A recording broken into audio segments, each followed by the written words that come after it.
76 study जी के channel में आपका स्वागत है। चैनल को सब्सक्राइब करिए, लाइक करिए, शेयर करिए। यूपी टीजीटी, पीजीटी और एलटी ग्रेड से संबंधित यूथ कंपटीशन की बुक की सीरीज शुरू की हुई है, जिसकी हम आज 14वीं क्लास देखेंगे और 92 क्वेश्चन। इससे पहले हम 91 देख कर चुके हैं, पहली वीडियो अपलोड कर चुके हैं, तो आप एक बार ज़रूर देखिए। और ये पीवाई के क्वेश्चनों के आधार पर प्रैक्टिस सेट भी चला हुआ है, तो इसका बहुत ही लाभदायक है। स्टार्ट करते हैं। जुलूस उपन्यास के लेखक हैं। ऑप्शन ए नागार्जुन, मोहन राकेश, कमलेश्वर या फणीश्वर नाथ रेणु। तो राइट आंसर है फणीश्वर नाथ रेणु। फणीश्वर नाथ रेणु के जो है एक आंचलिक उपन्यासकार हैं। फणीश्वर नाथ रेणु क्या है? एक आंचलिक उपन्यासकार हैं। इनके द्वारा लिखे गए उपन्यास है जुलूस, देख तपा, कितने चौराहे, कलक मुक्ति, परती परिकथा, मैला आंचल आदि। मैला आंचल ग्रामीण आंचल की पृष्ठभूमि पर लिखा गया पहला उपन्यास है, जिसे आंचलिक उपन्यास माना जाता है। इसका जो प्रकाशन वर्ष था ये 1954 ईस्वी में प्रकाशित हुआ था। नेक्स्ट है बकरी। बकरी नाटक के रचयिता कौन है? तो राइट आंसर है सर्वेश्वर दयाल सक्सेना। बकरी नाटक का प्रकाशन वर्ष है 1974 ईस्वी में। लिखा गया नाटक है बकरी, लड़ाई, अब गरीबी हटाओ तथा कल भात आएगा आदि सर्वेश्वर दयाल सक्सेना के द्वारा लिखित नाटक हैं। सर्वेश्वर दयाल सक्सेना के द्वारा लिखित नाटक कौन कौन से हैं? बकरी है, लड़ाई है, गरीबी हटाओ तथा कल भात आएगा। स्वर्ग की झलक, छठा बेटा, अलग अलग रास्ते, अंजो दीदी, अंधी गली, उड़ान, जय पराजय आदि उपेन्द्र नाथ दास के प्रमुख नाटक हैं। उपेन्द्र नाथ दास के कौन कौन से नाटक हैं? स्वर्ग की झलक, छठा बेटा, अलग अलग रास्ते, अंजो दीदी, अंधी गली, उड़ान, जय पराजय आदि। मोहन राकेश के नाटक हैं आषाढ़ का एक दिन, लहरों के राजहंस, आधे अधूरे आदि मोहन राकेश के नाटक हैं। मोहन राकेश के नाटकों की ट्रिक है याद करने की। एक लहर आधी, एक लहर आधी। मोहन राकेश के नाटकों की जो है एक लहर आधी। एक से है आषाढ़ का एक दिन, लहर से लहरों के राजहंस, आधी से आधे अधूरे मोहन राकेश के नाटक हैं। आधे अधूरे नाटक का प्रकाशन वर्ष है 1969। राजहंस का है 1961 और आषाढ़ का एक दिन है 1961 में से 8 माइनस करना है तो 1957-58 के आसपास बैठेगा। 11 में से 8 गए 3, 5 बचे तो 1953। आषाढ़ का एक दिन 1953, 1961 और 1969, 8-8 साल का इसमें अंतर है। निम्नलिखित में से किस एक कृति के लेखक रामविलास शर्मा है? रामविलास शर्मा का जन्म है 1912 ईस्वी में हुआ था और इनकी जो रचना है भाषा और समाज है। भाषा और समाज के लेखक रामविलास शर्मा है। डॉक्टर रामविलास शर्मा, शिवदान सिंह चौहान, डॉक्टर देवराज, प्रकाश चंद्र गुप्त, शमशेर बहादुर सिंह, डॉक्टर नामवर सिंह हिंदी के मार्क्सवादी या प्रगतिवादी समीक्षक हैं। निराला की साहित्य साधना। प्रगति के कवि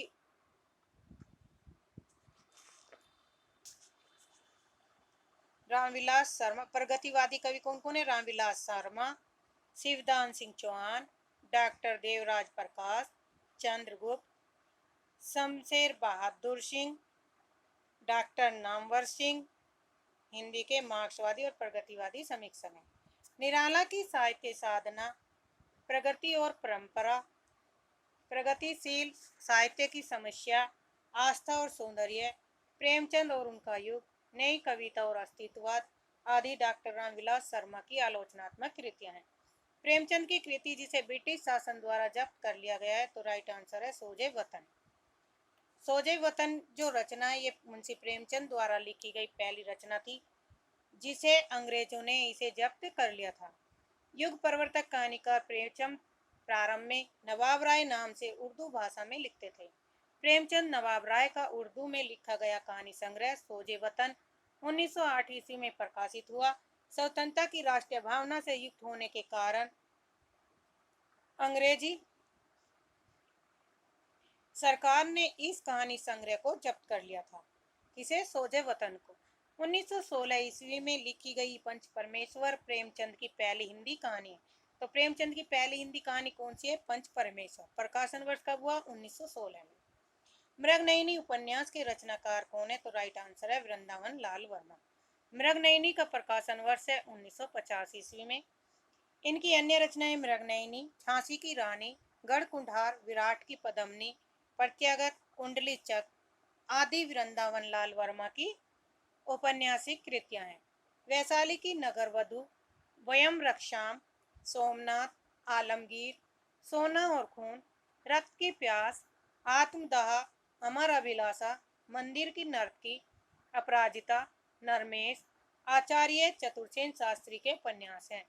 कब तक पुकारूं, मुर्दों का टीला, चीवर, राह न रुकी, अंधेरे के जुगनू, घरौंदे, हुजूर, विषाद मठ, आखिरी आवाज, प्रोफेसर आदि रागे राघव के उपन्यास हैं।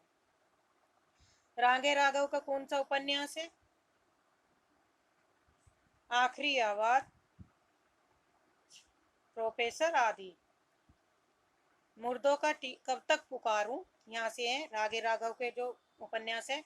कब तक पुकारूं, मुर्दों का टीला, चीवर, राह न रुकी, अंधेरे के जुगनू, घरौंदे, हुजूर, विषाद मठ, आखिरी आवाज और प्रोफेसर। ये 10 उपन्यास है किसके? रागे राघव के। नेक्स्ट है आवारा मसीहा, किसकी जीवनी पर आधारित उपन्यास है? तो यह है शरद चंद्र की। आवारा मसीहा का प्रकाशन वर्ष है 1974 ईस्वी में। विष्णु प्रभाकर द्वारा रचित शरद चंद्र की जीवनी पर आधारित उपन्यास है। विष्णु प्रभाकर द्वारा लिखे गए अन्य उपन्यास है अर्धनारीश्वर, तट के बंधन, निशिकांत आदि। प्रेमचंद के पुत्र अमृत राय ने प्रेमचंद की जीवनी कलम का सिपाही नाम से लिखी है। उपन्यास सम्राट प्रेमचंद द्वारा लिखे गए प्रमुख उपन्यास है गोदान, रंगभूमि, करमभूमि, गबन आदि। रविन्द्रनाथ ठाकुर की रचनाएं गीतांजलि, गोरा आदि। बंकिम चंद्र की प्रमुख रचना आनंद मठ है। मेरा जीवन यात्रा किसकी आत्मकथा है? तो राइट आंसर है राहुल सांकृत्याय की। राहुल सांकृत्याय का जन्म 1893 ईस्वी से माना जाता है। महावीर प्रसाद द्विवेदी का 1864, हजारी प्रसाद का 1907। मेरी जीवन यात्रा राहुल सांकृत्याय की आत्मकथा मेरी जीवन परवाह वियोगी हरि द्वारा कुछ आप बीती कुछ जग बीती, भारतेंदु हरिश्चंद्र द्वारा रचित निज वृत्तांत, अंबिका दत्त व्यास द्वारा रचित है परिवारजक की प्रजा, शांति प्रिय द्वारा रचित सिंहावलोकन, यशपाल द्वारा रचित है मेरी असफलता है, गुलाब राय द्वारा लिखी गई आत्मकथा है। यशपाल की कौन सी है? सिंहावलोकन। गुलाब राय की है मेरी असफलता है। शांति प्रिय द्विवेदी के परिवारजक, अंबिका दत्त द्वारा रचित है निज वृत्तांत, भारतेंदु हरिश्चंद्र है आप बीती कुछ जग बीती। ये सारी क्या है? आत्मकथा है। और वियोगी हरि की है मेरा जीवन परवाह। एक बूंद सहसा उछली की रचना किस विद्या की है? तो राइट आंसर है यात्रा वृत्त। एक बूंद सहसा उछली अरे यायावर रहेगा याद, अगे द्वारा लिखे गए यात्रा व्रत है। हरी घाटी डॉक्टर रघुवंश द्वारा, अप्रवासी की यात्राएं डॉक्टर नगेंद्र द्वारा रचित, चीड़ों पर चांदनी निर्मल वर्मा द्वारा, आखिरी चट्टान तक मोहन राकेश द्वारा, मेरी लद्दाख यात्रा राहुल सांकृत्याय द्वारा लिखे गए यात्रा ग्रंथ है। नित्य प्रति पुण्योय रहे आनन ओप उजास में अलंकार है। तो राइट आंसर है ऑप्शन डी अतिशयोक्ति। उपयुक्त पंक्ति में अतिशयोक्ति अलंकार है। अतिशयोक्ति अलंकार से अभिप्राय है जहाँ किसी विषय का वर्णन इतना बड़ा चढ़ाकर किया जाए कि लोक सीमा या मर्यादा का उल्लंघन हो। जैसे जाए वहाँ अतिशयोक्ति अलंकार होता है। अतिशयोक्ति अलंकार के दो भेद हैं, ये नोट कर लीजिए। अलंकार के कितने भेद होते हैं? तो दो। नंबर 1 रूपकातिशयोक्ति और नंबर 2 भेदकातिशयोक्ति अलंकार। बांधा था विधि को किसने इन काली जंजीरों में, मनी वाले फनियों का मुख क्यों भरा हुआ हीरो में। अवधि का निजी छंद है, ऑप्शन ए बरवे। अवधि का निजी छंद कौन सा है? बरवे। अवधि का निजी छंद बरवे। बरवे में एक अर्धसम मात्रिक छंद है। कैसा सम मात्रिक छंद है? अर्धसम। इसके विषम चरणों में प्रथम और तृतीय में 12-13 मात्राएं और सम चरणों में 7-7 मात्राएं होती हैं। 12-12 मात्राएं प्रथम और तृतीय चरण में, 12-12 मात्राएं और इसमें 7-7 मात्राएं होती हैं। इसके सम चरणों के अंत में जगन और तगन पड़ता है। किसमें? बरवे में। कनक कनकते सौगुनी मादकता अधिकाय में कौन सा अलंकार? तो राइट आंसर है यमक। एक कनक का अर्थ है धतूरा और एक कनक का अर्थ है सोना। जहां यमक अलंकार से अभिप्राय है जहां शब्द अलग अलग हो लेकिन शब्द एक जैसे हों, जहां शब्द एक जैसे हों और अर्थ उनके क्या हो? अलग अलग हो। अर्थ क्या हो? अलग अलग। वहां पर कौन सा अलंकार होगा? यमक अलंकार।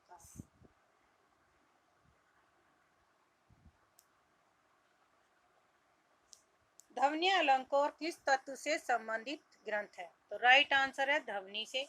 आनंद वर्धन द्वारा रचित ग्रंथ ध्वन्यालोक ध्वनि से संबंधित है।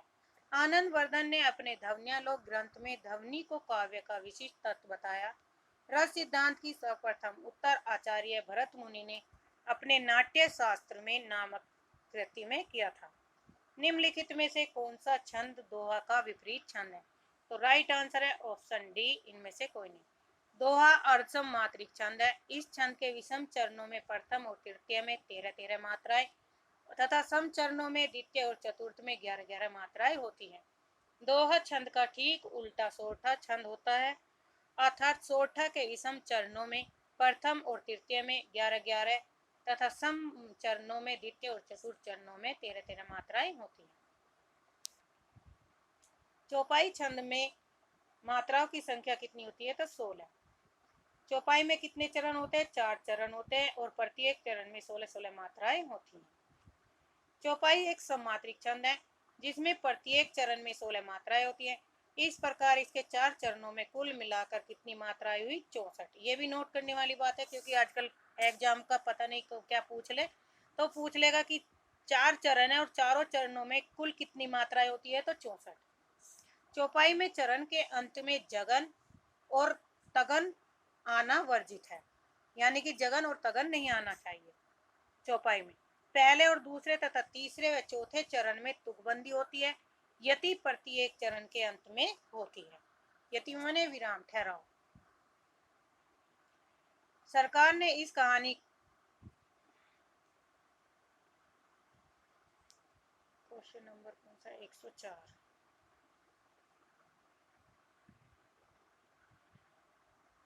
अच्छा, ये रिपीट हो गया।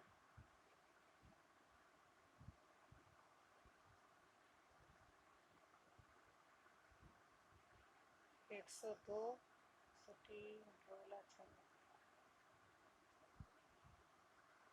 कमल नयन में समास है। तो कमल नयन में कौन सा? कर्मधारय समास। इसमें पहला पद क्या होता है? विशेषण। पहला पद विशेषण का, विशेषण और विशेष्य होता है। दूसरा पद संज्ञा का।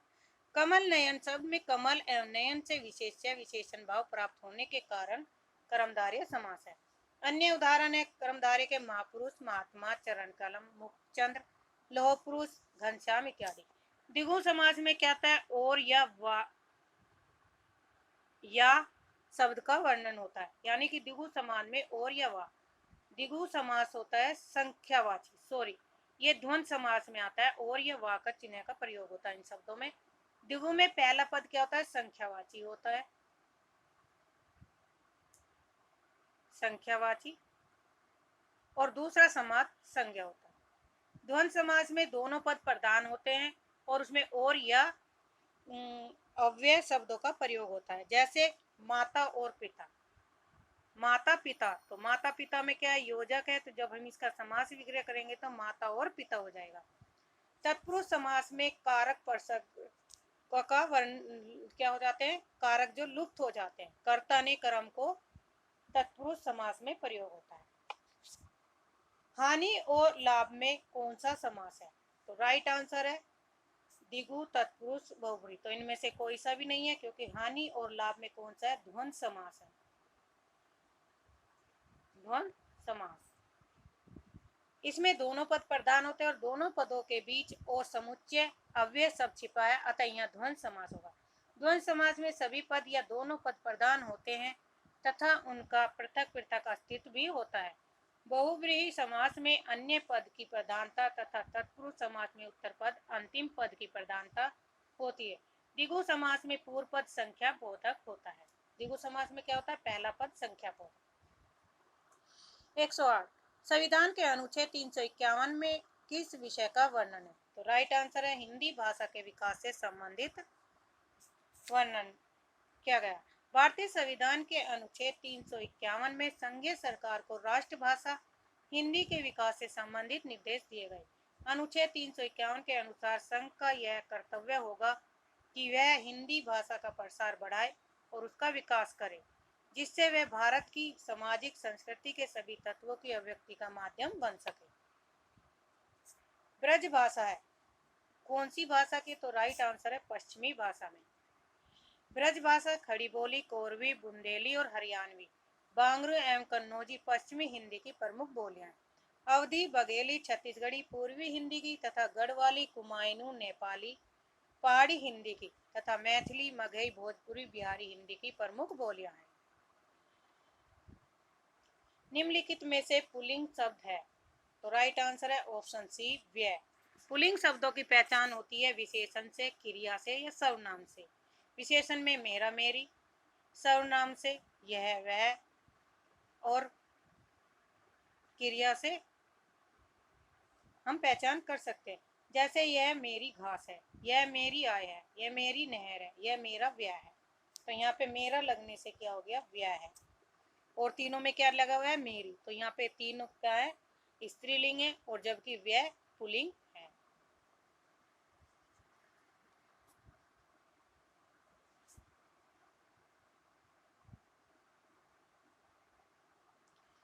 सूची फर्स्ट और सूची सेकंड को मिलान कीजिए और दिए गए कूट से बनके। जलज, जलज का संबंध किससे है, तो राइट आंसर होगा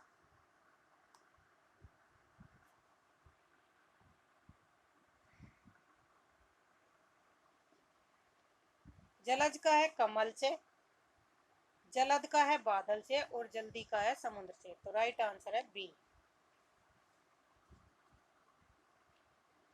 जलज शब्द के पर्यायवाची हैं कमल, पंकज, अंबुज, अरविंद, सरोज, राजीव, जलजात, पुंडरीक, नलिन आदि। जलद शब्द के पर्यायवाची है बादल, जलधर, मेघ, बारिद, घन, जलधर आदि। जलधि शब्द के पर्यायवाची है समुद्र, पयोधी, रत्नाकर, उदिति, सिंधु, अर्णव, नदीस आदि प्रमुख हैं। निम्नलिखित में से शुद्ध शब्द है, तो राइट आंसर है शुद्ध पूजनीय, यानी कि ये सब क्या है, गलत है। तो सही कैसे बनेगा, पूजनीय, ये शुद्ध शब्द है। दिए गए शब्दों में शुद्ध शब्द पूजनीय, पूजनीय, पूज्य, ये तीनों शब्द क्या है, व्याकरणिक दृष्टि से गलत है। पूजनीय विशेष्य के अंत में अन्य प्रत्यय के जुड़ने पर पूजनीय विशेषण शब्द बनता है। पूजा में क्या बनता है, विशेषण। निम्नलिखित में शुद्ध शब्द है जिजीविषा, तो राइट आंसर है ऑप्शन डी। स्वार्थ का विलोम है परमार्थ, राइट आंसर है ए, ऑप्शन ए। विप्रार्थिक जो विलोम शब्द होते हैं वे क्या होते हैं, विप्रार्थिक, यानी कि उनके उल्टे। जैसे सफेद काला, अंधेरा प्रकाश, तो उनका एक दूसरे के विपरीत होते हैं। विलोम शब्द जीवन मरण, ज्ञात अज्ञात, ज्योति तम, त्रियुमन, गौरव लाघव, जारज ओरस, क्षणिक शाश्वत इत्यादि। निम्नलिखित में से वर्तनी की दृष्टि से शुद्ध शब्द का चयन कीजिए, तो राइट आंसर है परिपार्श्विक शुद्ध है, बाकी सब क्या है, गलत है। कौन सा शब्द गंगा का पर्यायवाची नहीं है, तो राइट आंसर है ऑप्शन डी सरिता शब्द जो गंगा का पर्यायवाची नहीं बल्कि किसका है, नदी का। गंगा के पर्यायवाची शब्द है जाह्नवी, देव पांगा, सुरसरी, देवनदी, भगीरथी, मंदाकिनी, तिरपतगा, धुरनंदा आदि हैं। निम्नलिखित में से शुद्ध वाक्य को चुनिए। तो राम ने रोटी खाई, तो राइट आंसर है ऑप्शन सी, राम ने रोटी खाई। निम्नलिखित शब्दों में शुद्ध शब्द को का चयन कीजिए, तो राइट आंसर है संन्यास। संन्यास में क्या लिखा जाएगा, सन अदन्यास, तो ये शुद्ध होगा, अंक की बिंदी होगी। बाल्टी कैसा शब्द है, बाल्टी हमारा क्या है, विदेशज शब्द है। बाल्टी विदेशज शब्द है। बाल्टी पुर्तगाली भाषा का एक शब्द है। अन्य पुर्तगाली भाषा के शब्द है अलकतरा, आल्पीन, अलमारी, काजू, गमला, पादरी, पिस्तौल, तौलिया, चाबी आदि। खेत रहने का मुहावरा अर्थ है, ऑप्शन ए, युद्ध में शहीद होना। खेत रहना मुहावरे का उपयुक्त है, युद्ध में शहीद होना। अन्य मुहावरे हाथ पैर मारना, कोशिश करना, शैतान की आंत, लंबी बात, श्री गणेश करना, आरंभ करना आदि है। न नोमन तेल होगा न राधा नाचेगी, इसका क्या अर्थ है, काम से असंभव कार्य, तो राइट आंसर है ऑप्शन डी, डी में है असंभव कार्य, असंभव कार्य, यही हमारा क्या है, राइट आंसर। न नोमन तेल होगा न राधा नाचेगी।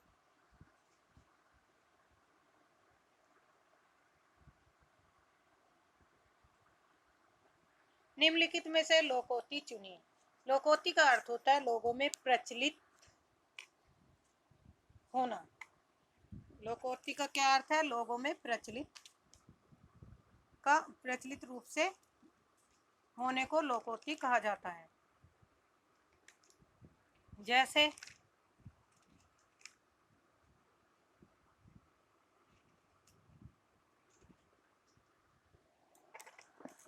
अधगल गगरी छलकत जाए, ऑप्शन डी, अधगल गगरी छलकत जाए लोकोक्ति है। इसका अर्थ है अधूरा ज्ञान, घमंड पैदा करता है। अंधे की लकड़ी, एकमात्र सहारा, 9 2 11 होना, भाग जाना, गले पड़ना, मुसीबत बनना, तीनों मुहावरे हैं। 123 सूची फर्स्ट और सूची सेकंड को मिलान करना है। 10 कुमार चरित किसकी रचना है, तो यह है दंडी की। नैषधीय चरित श्री हर्ष की। उत्तम रामचरित बहुभूति की, तो राइट आंसर है सी। अभिन्न शब्द का संधि विच्छेद क्या होगा, अभित प्लस न, ऑप्शन सी। इसमें कौन सी संधि होगी, व्यंजन संधि। अनंत का सही संधि विच्छेद है अन प्लस अंत, ऑप्शन बी। इसमें भी कौन सी संधि है, व्यंजन संधि।